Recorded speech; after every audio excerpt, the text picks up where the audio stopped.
پہلے لکھا تھا کہ میں تمہیں دنیا میں لطائف عظیمہ کی خوشخبری دیتا ہوں، روحانیت میں تمہیں لطائف عظیمہ پہ فائز کر دیا، اور آخرت میں تمہیں عنایات کثیرہ کی خوشخبری دیتا ہوں۔ دنیا میں تمہیں لطائف عظیم ملیں گے اور آخرت میں تمہیں عنایات کثیر ملیں گی۔ پھر آپ فرماتے ہیں حضرت خضر علیہ السلام اکثر میرے پاس تشریف لائے اور آپ نے مجھے علم لدنی عطا فرمایا۔ پھر آپ فرماتے ہیں اکثر ایسا ہوا کہ حضرت خضر علیہ السلام اور حضرت الیاس علیہ السلام دونوں میرے پاس تشریف لائے اور ڈھیر علم و معارف لے کے آئے، اور وہ سب کے سب علوم اور معارف انہوں نے میرے سینے میں موجن فرما دیے۔ حضرت پیران پیر حضرت سیدنا شیخ عبد القادر جیلانی غوث اعظم رضی اللہ تعالی عنہ، آپ نے اپنی حیات کے آخری عرصے میں، آخری دنوں میں اپنا جبہ اپنے شہزادے کو عطا فرمایا، اور فرمایا ایک عرصے کے بعد ہند میں ایک شیخ آئے گا، یہ جبہ اس کو پہنچانا ہے۔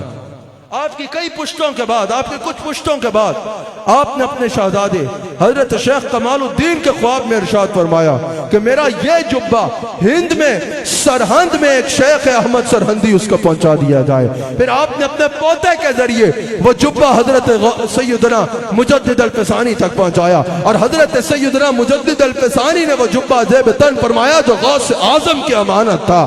کیا بات ہے مجدد الفسانی کی! اگر ان کی دستار دیکھو تو بارگاہ مصطفیٰ سے ملی ہے، اگر ان کی طریقت دیکھو تو صدیق اکبر سے ملی ہے، اگر ان کا نسب دیکھو تو فاروق اعظم سے ملتا ہے، اگر ان کا علم دیکھو تو مولا علی سے ملا ہے، اگر ان کا جبہ دیکھو تو غوث اعظم سے ملا ہے۔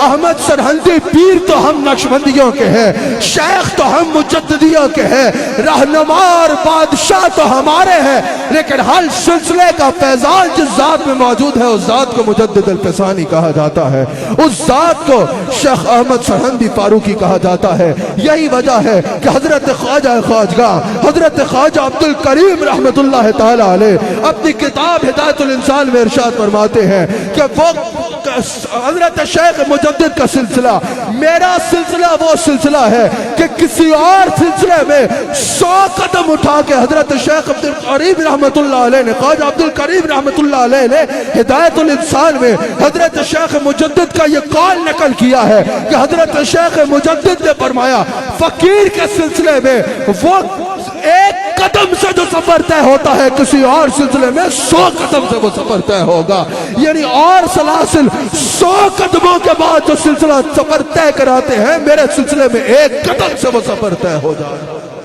حضرت قادر عبد الکریم رحمت اللہ علیہ نے حضرت شیخ مجدد کا یہ قول بھی نقل کیا۔ آپ فرماتے ہیں میرا سلسلہ یعنی حضرت شاہ نقشبند کا سلسلہ، یعنی حضرت سیدنا صدیق اکبر کا سلسلہ، نقشبندی سلسلہ، آپ فرماتے ہیں یہ اس سلسلے کا حضور کی بارگاہ کا سب سے زیادہ مقام قرب حاصل ہے۔ آپ نے فرمایا اس کی وجہ یہ ہے کہ یہ سلسلہ ملتا ہے صدیق اکبر سے، اور آج بھی جو قرب مصطفیٰ سیدنا صدیق اکبر کو حاصل ہے وہ کسی اور کو حاصل نہیں ہے۔ آخر میں آپ کو خوشخبری سناؤں حضرت مجدد سے جو وابستہ ہے، الحمدللہ ہم حضرت شیخ مجدد سے وابستہ ہے۔ شیخ مجدد جلوہ گر ہے، ایک جنگ کی کیفیت میں آیت تلاوت کرتے جا رہے ہیں، وَأَمَّا بِنِعْمَةِ رَبِّكَ فَحَدِّثْ۔ مریدین نے پوچھا حضور کیا ہوا؟ آپ نے فرمایا ابھی مجھے الہام ہوا ہے کہ اللہ نے فرمایا احمد سرہندی ہم نے تمہیں بخش دیا ہے، اور قیامت تک جو بل واسطہ یا بلا واسطہ تمہارے سلسلے میں مرید ہوگا ہم نے اس کو بھی بخشنے کا فیصلہ فرمایا۔ اور آپ نے فرمایا پھر اللہ تعالیٰ کی طرف سے مجھے اس بشارت کو سنا دینے کا حکم ہوا۔ شیخ مجدد فرماتے ہیں اللہ نے مجھے یہ مقام عطا فرمایا ہے، قیامت تک جو میرے سلسلے میں بالواسطہ یا بلا واسطہ مرید ہوگا اللہ نے مجھے اس کا چہرہ بھی دکھا دیا ہے، نام بھی بتا دیا ہے، نسب بھی بتا دیا ہے، ٹھکانہ بھی بتا دیا ہے، چاہوں تو ایک ایک کا سلسلہ بیان کر سکتا۔ الحمدللہ اللہ نے ہمیں شیخ مجدد کا مرید بنایا۔ ایک دفعہ شیخ میرک نامی شخص آپ کی بارگاہ میں حاضر ہوتے ہیں، شیخ میرک آپ کی بارگاہ میں حاضر ہوئے، کہا کہ 3 سوال ہیں ان کا جواب دیں، آپ کا بڑا ذکر سنا ہے۔ آپ نے فرمایا سوال کرو۔ وہ سوال کرنے لگا، آپ نے کہا ٹھہرو، سوال بتانے تم نے ہیں، جواب میں نے بتانے ہیں، یہ تمہارے دل کے سوال بھی میں بتاؤں اور جواب بھی میں بتاؤں۔ اس نے کہا یہ ہو جائے تو کیا ہی کہنا. آپ نے بنایا پہلا سوال تو مقام صدیق اکبر پہ پوچھنا چاہتا ہے, یہ لے یہ تیرا سوال ہے اور یہ اس کا جواب ہے. دوسرا سوال تو میرے خاندان کے پس منظر پہ پوچھنا چاہتا تھا, یہ تیرا سوال ہے اور یہ اس کا جواب ہے. تیسرا سوال تو میرے مرشد باقی باللہ کے بارے میں پوچھنا چاہتا تھا, یہ تیرا سوال ہے اور یہ تیرا جواب ہے. آپ کے قدموں پہ گر گیا, کہا جس کا غلام ایسا ہے اس کے آقا کا عالم کیا ہے. آخری بات, آپ کے مقام روحانیت کا ایک اور بڑا منظر دنیا نے تب دیکھا جب جہانگیر کو سجدہ کیا جاتا تھا. جہانگیر کو سجدہ کیا جاتا تھا. لوگوں نے یہاں تک فتوے دے دیے کہ مصلحتاً بادشاہ کو سجدہ تعظیم جائز ہے. حضرت مجدد تک بات پہنچی, آپ نے فرمایا سجدہ اللہ کے سوا کسی کو بھی کیا جائے تو حرام. جہانگیر کو پتا چلا, جہانگیر نے کہا ان کو میرے پاس بلایا جائے. آپ تشریف لے گئے. لوگوں کو بڑی تکلیف ہوتی ہے, اللہ والے بادشاہوں کے پاس کیوں جاتے ہیں بھائی, یا بادشاہ اللہ والوں کے پاس کیوں آئیں. اور بھائی بادشاہ کے پاس اللہ والے جائیں گے تو اسے بھی علم دین سکھانے جائیں گے, اور اگر کوئی بادشاہ اللہ والوں کے پاس جائے گا تو اس بادشاہ کو بھی اللہ والے حقیقتاً روحانیت کا بادشاہ بنائیں گے. اللہ والوں کا کام اصلاح کرنا ہے, اور اللہ والوں کا یہ سلسلہ جاری ہے اور جاری رہے گا. وہ اور لوگ ہیں, وہ اور آج کل آپ کو نظر آتی ہوگی ایک عجیب تکفیری مہم چلی ہوئی ہے, یہ بھی کافر, وہ بھی کافر, تو بھی کافر, وہ بھی کافر, وہ بھی کافر, میں بھی کافر, سارے ہی کافر, کافر ہی کافر بنائے جا رہے ہیں معاذ اللہ. ایک تکفیری مہم چلی ہوئی ہے, اس کا اہل تصوف سے کوئی تعلق نہیں ہے. ہاں جس پہ شریعت حکم لگاتی ہے اس حکم کے پابند ہے اہل تصوف بھی اور سارے, اور وہی حکم بیان کرتے ہیں. لیکن یہ جو مفت میں تکفیر کی فیکٹری ہے, یہ اولیاء اللہ کا کام نہیں ہے کہ جس کو دو سامنے آئے اس کو کافر بنا دو. اولیاء اللہ اور زاہد خوش میں یہی فرق ہے. زاہد خوش سے اور تو کچھ کرنا نہیں ہوتا, مسلمانوں کو کافر بنانے لگ پڑتا ہے, اور اہل تصوف کافروں کو مسلمان بنایا کرتے ہیں. جس کو آپ کو پتا ہے نا, مسلمانوں کو کافروں کو مسلمان کرنا مشکل کام ہے. مسلمانوں کو کافر کہہ دینا تو بہت آسان ہے, لوگوں نے یہ رستہ اپنا لیا ہے. لیکن اہل تصوف مسلمانوں کو بلا وجہ کافر نہیں کرتے بلکہ کافروں کو مسلمان کرتے ہیں. حضرت شیخ مجدد تشریف لے گئے, جہانگیر کے دربار میں لے جا رہے تھے تشریف. رستے میں کسی نے روکا, کہا حضرت وہاں سجدہ کرنا پڑے گا. آپ نے فرمایا میں اللہ کے سوا کسی کو سجدہ نہیں کرتا. اچھا, اس کے حواری بڑے تیز تھے, انہوں نے کیا کیا کہ دروازہ چھوٹا بنا دیا. کہا کہ ویسے تو احمد سرہندی نے سجدہ نہیں کرنا, لیکن دروازہ ہی چھوٹا جو بنا لوں سر تو جھکا لے گا آتے. آپ کو اللہ نے فراست عطا فرمائی تھی, آپ نے اس دروازے سے پہلے قدم داخل فرمائے, بعد میں سر داخل فرمائے. آپ جہانگیر کے دربار میں گئے تھے, سب اس کو سجدہ کرتے تھے. آپ نے وہاں جا کے فرمایا السلام علیکم ورحمت اللہ. دربار میں سناٹا چھا گیا. کہا احمد سرہندی نے سجدہ نہیں کیا, اس کی خیر نہیں. جہانگیر نے کہا سجدہ کرو. آپ نے فرمایا اللہ کے سوا میں کسی کو سجدہ نہیں کرتا. جہانگیر نے کہا میرا حکم ہے سجدہ کرو. آپ نے کہا اللہ کے حکم کے آگے تیرے حکم کی کوئی حیثیت نہیں. اس نے کہا بڑے بڑوں نے فتویٰ دیا ہے کہ بادشاہ کو مصلحت, بادشاہ کو جو ہے وہ تعظیمی سجدہ جائز ہے. آپ نے فرمایا نہیں, اللہ کے سوا کسی کو بھی سجدہ عبادت شرک ہے اور سجدہ تعظیم حرام. یہ عقیدہ ہے ہمارا. الحمدللہ مزارات پہ شرک نہیں ہوتا, بلکہ یہی لوگ ہیں جنہوں نے لوگوں کو شرک سے پاک کیا ہے. آج اگر تم رام رام نہیں کرتے اللہ اللہ کرتے ہو, آج اگر تم بت نہیں پوچھتے اللہ کو سجدہ کرتے ہو, تو خدا کی قسم اگر اس ریجن میں بڑے صغیر میں اسلام لائے گئے تو یہ اولیاء اللہ لے کے آئے. تم نے کیا کیا ہے؟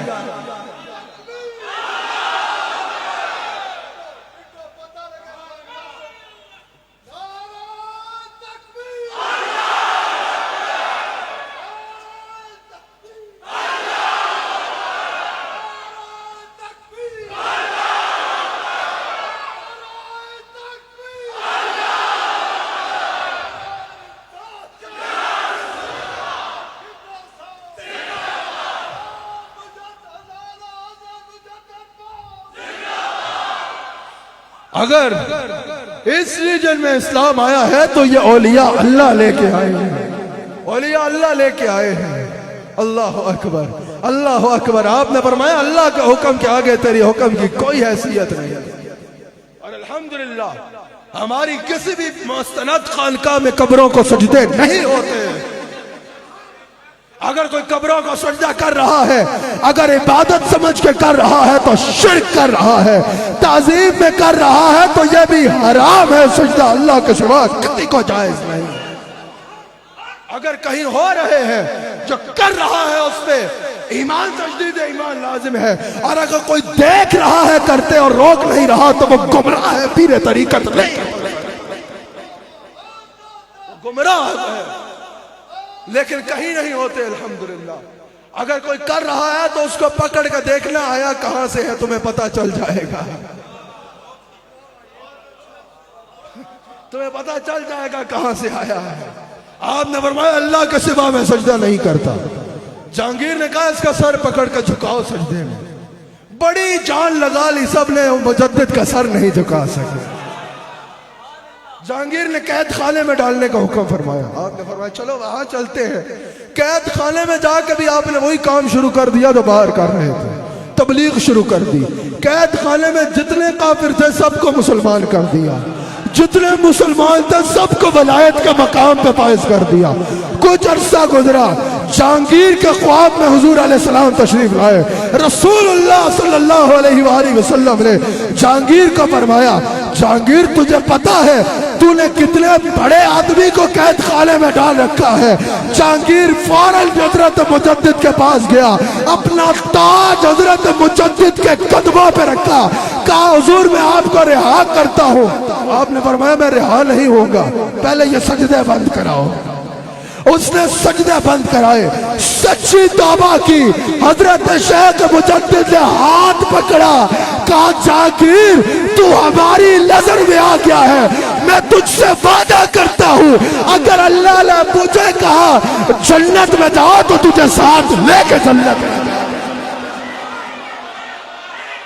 یہ ہے چاہے تو اشاروں سے اپنے کایا ہی پلٹ دے عالم کی، یہ شان ہے خدمت کاروں کی، سرکار کا عالم کی۔ یہی وجہ ہے علامہ اقبال جیسا شخص، حضرت علامہ اقبال رحمت اللہ علیہ سرہند گئے، حضرت شیخ مجدد کی قبر پہ گئے اور وہاں کھڑے ہو کے یہ اشعار کہے۔ علامہ اقبال رحمت اللہ علیہ سرہند جاتے ہیں، حضرت مجدد کی قبر پہ جاتے ہیں، کیفیات محسوس کرتے ہیں اور کہتے ہیں حاضر ہوا ہوں شیخ مجدد کی لات پر، وہ خاک کے ہے زیر فلک مطلع انوار، وہ خاک کے ہے زیر فلک مطلع انوار، اس خاک کے ذروں سے ہے شرمندہ ستارے، اس خاک میں پوشیدہ ہے وہ صاحب اسرار، وہ ہند میں ہے سرمایہ ملت کا نگہباں، وہ ہند میں سرمایہ ملت کا نگہباں۔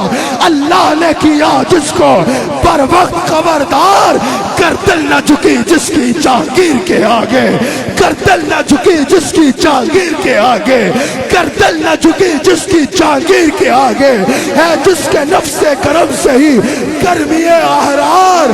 اور یا حضرت شیخ مجدد احمد سرہندی رحمت اللہ علیہ، ہم علامہ اقبال کی زبان سے ہی آپ کی بارگاہ میں ایک استغاثہ کرتے ہیں کہ 300 سال سے ہے ہند کے میخانے بند، اب مناسب ہے تیرا فیض عام ہو اے ساقی۔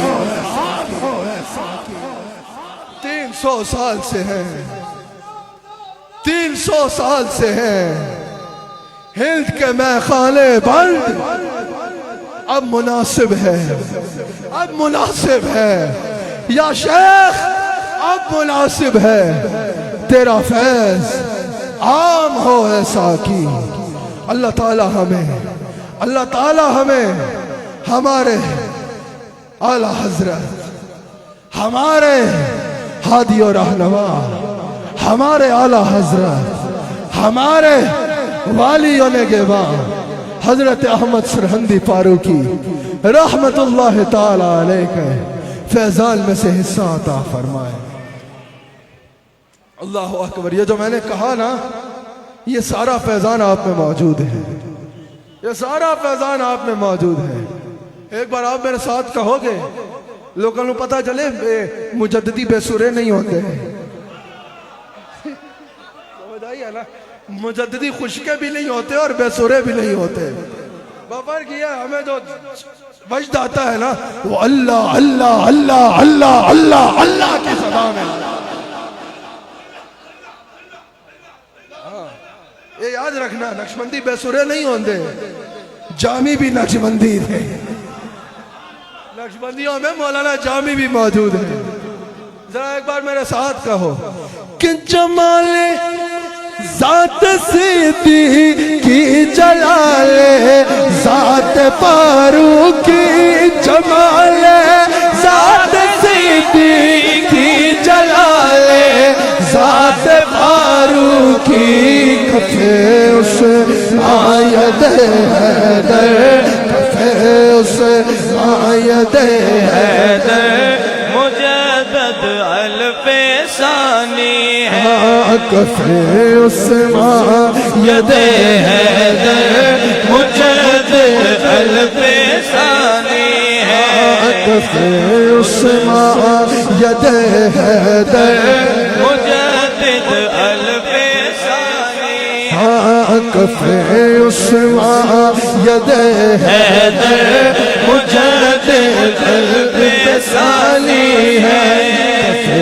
اس آیت حیدر مجدد الف ثانی رخ توحید کے زیور مجدد الف ثانی ہے. رخ توحید کے زیور مجدد الف ثانی ہے نبی دے ذل پیغمبر مجدد الف ثانی ہے. نبی دے ذل پیغمبر مجدد الف ایک بار سب ہاتھ اٹھا کے کہو نبی دے ذل پیغمبر مجدد الف ثانی ہے نبی دے ذل پیغمبر مجدد الف ثانی ہے.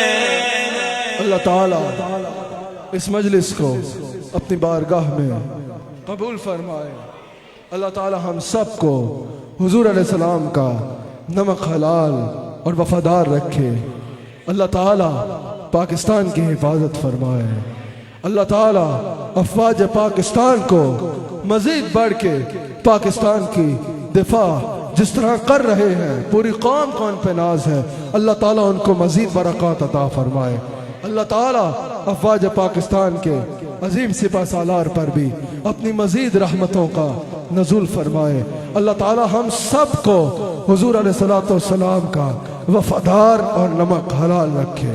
ایک ضروری اعلان سماعت فرما لیجئے. انشاءاللہ الرحمن یہ سفر کی 12ویں شریف تھی, اگلی 12ویں شریف ربیع الاول ہے. نثار تیری چہل پہل پر ہزاروں عید ربیع الاول, سوائے ابلیس کے جہاں میں سبھی تو خوشیاں. اگلی 12ویں شریف 12 ربیع الاول ہے. حضور علیہ السلام کا یوم ولادت ہے, یوم ولادت ہے. عجیب, میرے سے کسی نے کہا بھئی پچھلے دنوں یہ 12 ربیع الاول یوم ولادت نہیں ہے, آپ فلاں ربیع الاول, میں کہوں گا نہیں ان کی تبلیغ میں کیوں کروں, آپ فلاں ربیع الاول کو ولادت منائیں. میں نے کہا بھائی صاحب آپ منا رہے ہیں نا, تقریر کے لیے میں آؤں گا. کہا نہیں نہیں ہم تو نہیں مناتے. میں نے کہا تکلیف اور ہے, بکواس اور ہے, اگر اور ہے تو تم مناؤ نا, تقریر کا ہم کریں گے آ کے اور تمہارے ساتھ منائیں گے. الحمدللہ حضور علیہ السلام کا یوم ولادت جس مہینے میں بھی منایا جائے ہم منانے کو تیار. سازش ہے ان پہ نہ جانا. 12 ربیع الاول آقا علیہ السلام کا یوم ولادت ہے. کون کون تیار ہے اس کے لیے؟ آپ سب نے, آپ نے تو آنا ہی آنا ہے, آپ سب نے آج سے اس کی تیاری شروع کرنی ہے انشاءاللہ. اللہ تعالیٰ کے فضل و کرم, حضور علیہ السلام کی رحمت اور سیدہ کائنات سلام علیہا کے صدقے سے انشاءاللہ